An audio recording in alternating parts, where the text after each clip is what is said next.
अस्सलाम वालेकुम। मैं हूं फैसल तारिड। आज 30 नवंबर बरोज एतवार इस्लामाबाद में जी मैच पड़ा हुआ है और खबरें हुकूमत के लिए अच्छी नहीं आ रही। हुकूमत और एस्टैब्लिशमेंट के दरमियान इस वक्त सब कुछ अच्छा नहीं है, बहुत कुछ चल रहा है। क्या चल रहा है, क्या डिमांड्स हैं, एस्टैब्लिशमेंट क्या मांग रही है हुकूमत से और हुकूमत क्या मांग रही है एस्टैब्लिशमेंट से, लड़ाई की वजह क्या है। यानी दाल में कुछ तो काला है ना। नोटिफिकेशन 48 घंटे पहले हो जाना चाहिए था, अभी तक सामने नहीं आया। कुछ और अहम तैनातियां होनी थी, वो तैनातियां भी नहीं हुई। कहा जा रहा था बस अगले चंद घंटों में जनरल रिटायर्ड फैज हमीद को सजा हो जाएगी। किधर गई सजा? बल्कि सजा शायद होगी नहीं, सिर्फ फेस सेविंग दी जाएगी या ली जाएगी। फेस सेविंग, कोई हल्की पुल्की सजा फैज हमीद को सुना दी जाएगी, कोई इधर उधर ही हाउस अरेस्ट कर दिया जाएगा, क्योंकि गले की हड्डी बन गया ना फैज हमीद। अच्छा, पूरी इसरार तौर पे शहबाज शरीफ लंदन चले जाते हैं, वो पिंडी से खबरें आना शुरू हो जाती है, कोई जर्नल है या कर्नल है या क्या है, उनके घर पर कुछ छापे पड़े हैं, पता नहीं क्या करप्शन है क्या नहीं है। तो सब कुछ ठीक नहीं है, पहले भी नहीं ठीक था। यानी 2 नंबरी से बनाया गया सिस्टम, दोनों तरफ से 2 नंबरी। तो अब मजीद क्या 2 नंबरी हो रही है, क्या इख्तलाफात है। और याद रखिएगा, ये जो मेरी वीडियोस देख रहे हैं और वो इसलिए खुश हो रही हूं कि हुकूमत और एस्टैब्लिशमेंट शायद आपस में लड़ पड़ी है, तो अब किसी और का नंबर आ जाएगा, तो ये डूब मरने का मुकाम है।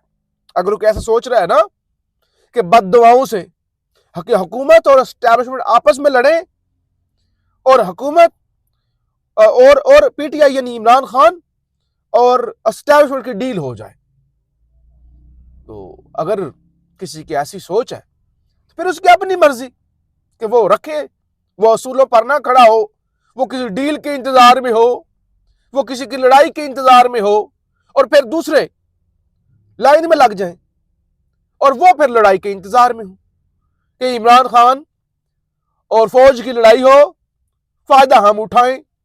तो पिछले ये दायरों का सफर ही तो चलता हुआ आ रहा है, लड़ाई हो लड़ाई हो लड़ाई हो। लोग मर रहे हैं ना, भूख से मर रहे हैं। आज किसी जगह पे मैं पढ़ रहा था, आपके लिए अच्छी बात है कि अगर कोई गरीब मर रहा हो ना भूख से, उसके पास रोटियां ना हो, रियासत उसका नहीं पूछती।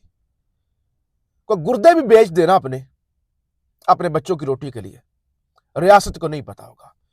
कोई बंदा खुदकशी कर ले या खुदकशी के इरादे से घूम रहा हो, इतना मजबूर हो, रियासत उसका पीछा नहीं करेगी, उससे पूछेगी नहीं कि तुम इतने मजबूर क्यों हो। लेकिन अगर वो शख्स रियासत के किसी जर्नैल को कोई जरा हल्की सी तनकीद कर दे, कब्र के अंदर से ढूंढ लाएगी उसे रियासत कि तुम्हारी जुर्रत कैसे हुई, माफी मांगो, मुजम्मत करो, तुमने कैसे तुमने जनरल साहब का नाम लिया। लेकिन भूखे के पीछे रियासत नहीं आएगी। तो ये तमाशा है इस मुल्क के अंदर। बहरहाल जरा मैं ये तकरीरें छोड़ के जरा कुछ खबरें आपके सामने रखूं। एक तो ये है, अबसार आलम साहब ने कुछ बड़े दावे किए। अबसार आलम एस्टैब्लिशमेंट के अपने बंदे प्लस नून लीग के भी अपने बंदे, ये दोनों तरफ से, यानी वो बस वो कहते हैं ना, वो ये सब के साथ इनके ताल्लुकात है।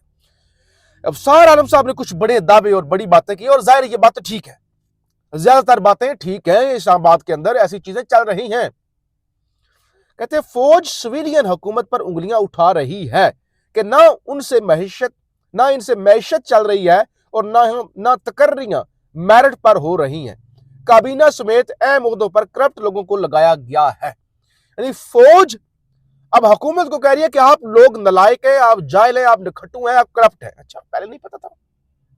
कोई नया इंकशाफ हो गया है जो फौज कह रही है? कोई नई चीज आ गई है? ये तो पहले भी करप्ट थे, पहले भी नाअहल थे, पहले भी 2 नंबर थे। अब अगली अबसार आलम की दूसरे अब हुकूमत का जवाब सुनिएगा। जब आप काने होते हैं ना, जब एक दूसरे के काने होते हैं ना आप, तो फिर जरा खड़ाक सुनिएगा, मजे की चीज है। दूसरी तरफ वो कहते हैं सिविल हुकूमत अपनी कारकर्दगी बेहतर करने के बजाय कहती है आप कौन सा दूध के धुले हुए हैं। मजा है। यानी फौज, आपके एस्टैब्लिशमेंट, आपके बड़े जर्नैल शहबाज शरीफ एंड कंपनी और पूरी हुकूमत कहते हैं कि आप करप्ट हैं, आप नाहल हैं, आपसे नैरेटिव नहीं बनता, आपके लोग करप्शन कर रहे हैं। और आगे से जवाब आता है तुसी कड़ा दुध धुले हो, आप भी तो करप्ट हैं, आप भी तो करप्शन करते हैं, आप हमसे बड़े करप्ट हैं। अंदाजा कर लें वो जो पकड़े गए लोग, बहुत सारे, खैर इसमें हम क्या बोले। कहते हैं आपके अंदर भी तो फलां फलां बंदा इतना इतना इतना माल बना रहा है। ये अफसार आलम कह रहे हैं, वो कह रहे हैं भाई हुकूमत कहती है फौज को अंदाजा कर लें, अंदाजा कर लें, ये वो फौज। अब हुकूमत उनको कहते हैं कि भाई तुम भी तो करप्ट हो। मुकाबले चल रहे हैं भाई, मुकाबले कि कौन कितना करप्ट है। इल्जामात के खेल में नुकसान पाकिस्तान और पाकिस्तान के लोगों का हो रहा है। हकीकत यही है कि सिविल मिलिट्री दोनों तरफ करप्शन और नायल अफराद मौजूद है। लो जी, अब सार आलम ने मोर लगा दी है, कहते हैं दोनों तरफ करप्ट मौजूद है। हम जिंदा कौम है, हम पाइंदा कौम है। हाँ जी, दोनों तरफ, फौज के अंदर भी वो कह रहे हैं करप्ट लोग हैं, हुकूमत के अंदर तो सबसे पहले सबको ही पता था करप्ट है। अच्छा, अब सार कहते हैं अगर सिविल मिलिट्री इख्तिलाफात खत्म ना हुए और मैशत बेहतर ना हुई तो किसी ना किसी वक्त अवाम इस निज़ाम के खिलाफ उठ खड़े होंगे। ठीक है, निज़ाम, वो अवाम बेचारे रोटी के लिए तरस रहे हैं, वो खड़े क्या होंगे। अच्छा, इमरान खान और पीटीआई इस वक्त का इंतजार कर रहे हैं। कहते हैं खान ये बेसिकली धमकी लगा रहे हैं हुकूमत को, बारीक वारदात अबसार आलम कि भाई अगर तुमने फौज की एस्टैब्लिशमेंट की बात ना मानी फिर इमरान खान इससे फायदा उठा जाएगा। इमरान खान इस मौके के इंतजार में है कि कब इनकी लड़ाई होगी। अच्छा, कहते हैं यह मौजूदा निजाम के लिए एक बड़ा चैलेंज है, सिर्फ कुछ अरसे के लिए इस स्टेटस को चलाया जा सकता है। कहते हैं आप जाती जिंदगी में जो मर्जी करें, लेकिन जब आप अवाम के टैक्स के पैसों से अवामी ओहदों पर हूं तो आपका इन ओहदों को मिस यूज नहीं करना चाहिए। अल्लाह और उसके रसूल को हाजिर नाजर जानकर परफॉर्म करें। ठीक है जी, अब सारा आलम साहब आप मशवरे दे रहे हैं कि अल्लाह और उसके रसूल को हाजिर नाजर रखें। और भाई जब आप सहाफत कर रहे हो ना, ये मेरे ऊपर भी ये बात लागू होती है सब पर। जब आप लोग आप पर एतमाद करते हो ना, या आप लोगों को तबलीग करते हो, या लोग आपको सुनते हो, कोई आपको प्लेटफॉर्म मिला हुआ, उस वक्त भी अल्लाह और उसके रसूल को याद रखना चाहिए और इंसान के बच्चों वाली हक बात करनी चाहिए। सारा दिन प्रोपेगेंडा करना है, 2 नंबरियां करनी है और किसी को तबलीग करनी शुरू कर देनी। तो ये अब सारा आलम कहते हैं फौज कहती है कि 27वीं तरमीम से मजबूत पार्लियामेंट हुई है। वो कहते हैं भाई, फौज कहते हैं कि 27वीं तरमीम करके हमने आपको मजबूत किया है। आपको ऊपर से आ रहे हैं ना, ऊपर से कैसे पार्लियामेंट कैसे मजबूत हो गई जी? पार्लियामेंट ऑलरेडी जाली है, जाली फॉर्म 47 से अब मजीद फॉर्म 47 वाले आगे कैसे मजबूत हो गई जी? बेड़ा गर्क हो गया। यहां तस्वीरें किसको मिली हैं? पार्लियामेंट कहां से मजबूत हो गई? पार्लियामेंट कभी मजबूत थी नहीं। फौज कहती है कि 27वीं तरमीम से मजबूत पार्लियामेंट हुई है, लेकिन तनकीद हम पर हो रही है और सिविलियन साइड इसका दावा नहीं कर रही। फौज कह रही है 27वीं तरमीम की सारी तनकीद हम पे हो रही है, और किस पे हो? अस्तना किसने लिया?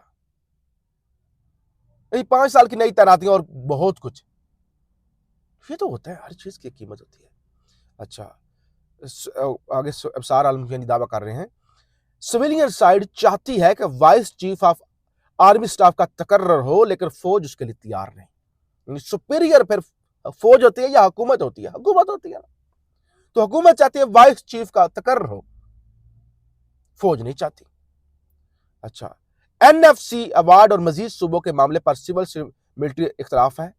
Vice chief of army staff के तकर्री पर फौज और हुकूमत के दरमियान इख्तलाफ है। कमांडर नेशनल स्ट्रेटेजिक कमांड के मामले पर फौज और हुकूमत के दरमियान इख्तलाफ है। ये इख्तलाफात जनाब चल रहे हैं।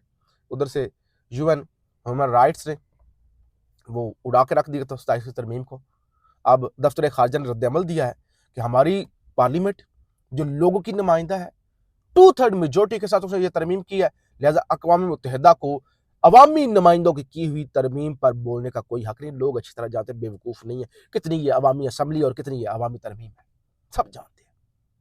सब जानते, कोई इस मुल्क के अंदर बेवकूफ रह ही नहीं गया, अगर होंगे, लेकिन पहले तो बेवकूफों की मंडी लगी हुई थी ना, अब लोगों को थोड़ा बहुत शौर आया है। बहरहाल दूसरी तरफ सुहेल अफरीदी की तैयारियां मुकम्मल हो रही हैं और रात को एक दावा आया खुर्रम दस्तगीर साहब का कि यह जो अगला हफ्ता कल से शुरू हो रहा है, इसमें फैमिली की मुलाकात करवा दी जाएगी, वकला की करवा दी जाएगी, सियासी रुफका की मुलाकात, सुहेल अफरीदी की मुलाकात खान के साथ नहीं करवाई जाएगी। और सुहेल अफरीदी अपनी तैयारियां पूरी, आपको वन लाइनर बताऊं, आगे तसादम तसादम तसादम तसादम तसादम ही तसादम है। जो सिलसिला चल रहा है इस मुल्क के अंदर, तसादम ही तसादम, टकराव, एहतजाज, वही अब सड़कें गर्म, वही अब अगले आपको चंद हफ्तों के बाद या चंद दिनों के बाद उसी तरफ मामला जाते हुए नजर आएंगे। अपनी राय का इजहार जरूर कीजिएगा, चैनल को जरूर सब्सक्राइब करें, फीडबैक जरूर दिया करें। पाकिस्तान जिंदाबाद।